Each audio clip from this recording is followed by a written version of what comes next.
کہ متع کیا چیز ہے؟ بس اتنا ہی. تھوڑا سا سوال آگے بھی ہے کہ پھر کیا آپ تشریح کریں گے تو درمیان میں سوال آ جائے گا. سوال ان کا میں پڑھ دیتا ہوں. انہوں نے لکھا ہے کہ جو لوگ اس وقت عرصہ دراز سے غیر ممالک کے اندر اپنے بیوی بچوں سے دور ہیں تو کیا ان کے لیے کچھ اس قسم کی کوئی گنجائش ہے شریعت کے اندر؟ سوال ان کا یہ. اللہ اکبر. متع کے بارے میں پہلے تو یہ بات صاف ہونی چاہیے کہ وہ ہے کیا.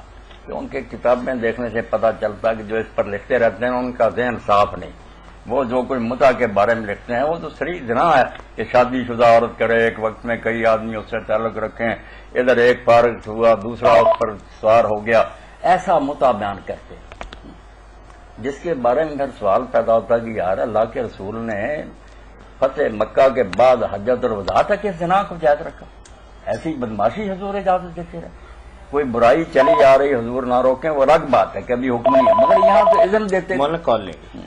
یہ متع جائز ہے یا ناجائز یہ بات میں پہلے متع سمجھ لیں تاکہ نبی علیہ السلام اور صحابہ پر جو اعتراض آئے گا کہ اتنی مدت آپ نے اجازت دی رکھی اور لوگ کرتے رہے، تو خدا کے لیے اس بات کو سمجھ لیں کہ متع جو ہے بالکل نکاح ہوتا ہے. اس میں وہ ساری شرطیں ہیں جو نکاح کی ہوتی ہیں کہ شادی شدہ سے نہیں ہو سکتا، جو عدت گزار رہی ہو اس سے نہیں ہو سکتا، ایک وقت میں ایک خاوند کی بیوی ہوگی، جب وہ ختم ہوگا تو عدت گزارنی پڑے گی. عدت میں اگر ثابت ہو جائے کہ بچہ ہے اس کے پیٹ میں تو بچہ پیدا ہونے تک انتظار کرنا ہوگا، اور وہ بچہ اس آدمی کا جائز بیٹا ہوگا، وراثت میں حصہ لے گا.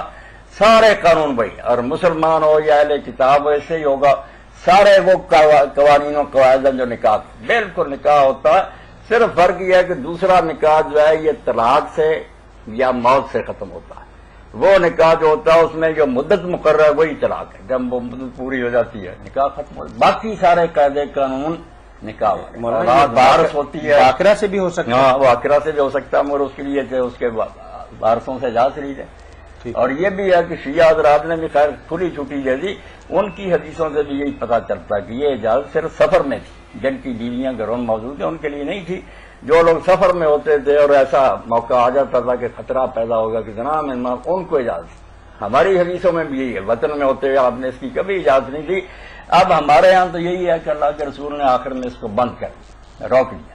مگر اس کی خبر کئی صحابہ کو نہیں ہوئی، وہ کرتے ہی رہے. حضرت عمر رضی اللہ عنہ اپنے زمانے میں اس کو زیادہ پھیلایا، پھر لوگوں میں اس حکم کی اشاعت کی یہ بند ہے. مگر اس کے باوجود بھی کئی لوگ جو تھے صحابہ میں سے وہ قائل رہے ہیں متاکہ اس میں کوئی شک نہیں. اس لیے اس پر قیامت نہیں برپا کرنی چاہیے. ہم سمجھتے ہیں کہ یہ رک گیا، مگر آخر ابن عباس جیسے ابن مسعود جیسے لوگ جائز سمجھتے رہے ہیں، وہ حدیثوں میں موجود ہے مناظرے کرتے رہے کہ نہیں بند ہوا. تو اس لیے اس پر جو ہے نا کہ کافر ہوگا شیعہ فلاں، یہ کوئی بات نہیں. ایک فری مسئلہ ہے کہ وہ سمجھتے ہیں کہ اب بھی ایسا نکاح جائز ہے. نکاح ہے موقت کہ وقت کی پابندی ہوتی ہے اس میں، باقی نکاح ہوتا سارے. اولاد جائز ہوتی ہے، وہ وارث ہوتی ہے، عدت بھی ہوتی ہے. ہمارے یہاں بڑے بڑے علماء مولوی صاحب جیسے لکھ دیتے ہیں کہ اس میں عدت ہی کوئی. بالکل غلط بات. عدت ہوتی ہے، اور اس عدت میں اگر پتہ چل جائے کہ حاملہ ہے تو بچہ پیدا ہونے تک نیا نکاح نہیں کر سکتے. وہ بچہ پیدا ہوگا، اس آدمی کا بیٹا لکھا جائے گا، وہ وارث ہوگا دوسرے بیٹے. اگر کسی نے متع کرنا اور اگر بدکاری کا نام متع رکھ لیا تو پھر تو اس کی اپنی حرام بدگی ہے، وہ متع نہیں.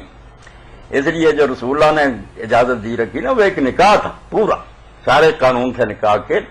شادی شدہ عورتوں سے نہیں ہوتا تھا، نہ وہ جو عدت میں ہوتی تھی ان سے ہوتا تھا. سارے قاعدے اس کے نکاح کے. اب جو مولانا مختلف مطلب فقہا کے مسلک بنے ہوئے ہیں تو کوئی ایسے فقی بھی ہیں جو اس کو جائز قرار دیتے ہیں؟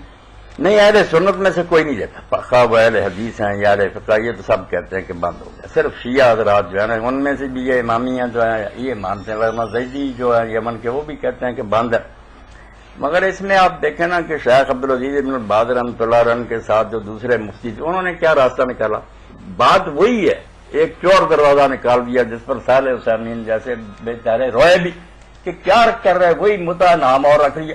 تو شیخ نے کہا کہ دل میں رکھ کرنا کہ مہینہ ہی رکھنا، پھر اس کو چھوڑ دینا، ظاہر نہ کریں.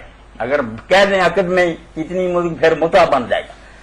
دل میں چھپا دیں اتنے دنوں کے لیے، بس پھر طلاق دے دیں. یہ انہوں نے کہا جو یورپ میں لوگ جاتے ہیں یہی مصیبت جو آپ نے بیان کی، تو ادھر وہ لوگ ایسا کر لیا کریں. یہ باقاعدہ ان کا چھپا ہوا فتویٰ ہے سعودی علماء کا مگر صالح عثیمین رحمۃ اللہ علیہ خلاف تھے کہ یار یہ چلاکی ہے نا، اگر متا حرام ہے تو یہ وہی متا جب آپ کے دل میں ہے کہ رکھنا نہیں اس کو تو کیا ہوا؟ مگر یہ ہمارے سنی حضرات بھی ایسا کر لیتے ہیں، صرف بڑے بڑے علماء کراچی میں جن کو سیٹھ بلاتے تھے، رات شادی کی صبح طلاق کے لیے نہیں کر لی کوئی کماری، یہ نکاح پڑھا دے کہ ہاں ٹھیک ہے حلال ہے، اس نے زبان سے تو نہیں کہا کہ ایک رات کے لیے بتائیں یہ دین ہے، محسنین غیر مسافر۔ اللہ تو کہتا ہے نکاح کے وقت نیت ہونی چاہیے کہ اس کو ہمیشہ رکھنا، بعد میں بدقسمتی سے کوئی وقت آ جائے وہ الگ بات ہے، ذہن میں پہلے کہ رکھنا ہی نہیں، یہ تو عیاشی کرنے والی بات۔ تو یہ بھی فتوے جو ہے نا پھر ہیرا پھیری سے لوگ نکال لیتے ہیں، شیعوں کو برا کہتے رہتے ہیں، آپ یہ کہہ دیتے ہیں کہ دل میں رکھ لے بات اور مہینے کے لیے کر لے، بعد میں چھوڑ دے۔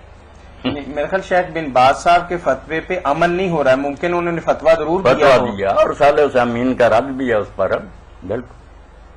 بارک اللہ فیک، یعنی آپ کا معنی یہ ہے کہ متا کی جو شرائط ہیں وہ بہت کڑی، بالکل صحیح بالکل نکاح کی طرح ہیں، نکاح اور صحیح نکاح اور متا کے درمیان صرف ایک باریک سا فرق ہے کہ نکاح جو ہے وہ ہنگامی حالت اس میں آ سکتی ہے، لیکن اس میں سے پہلے سے طے شدہ ہوتا ہے کہ ایک مقررہ مدت کے بعد ہم دونوں نے علیحدہ ہو جانا ہے، طلاق، باقی اس میں عدت بھی ہے اور باقی سارے مسئلے وہی ہیں جو نکاح کے۔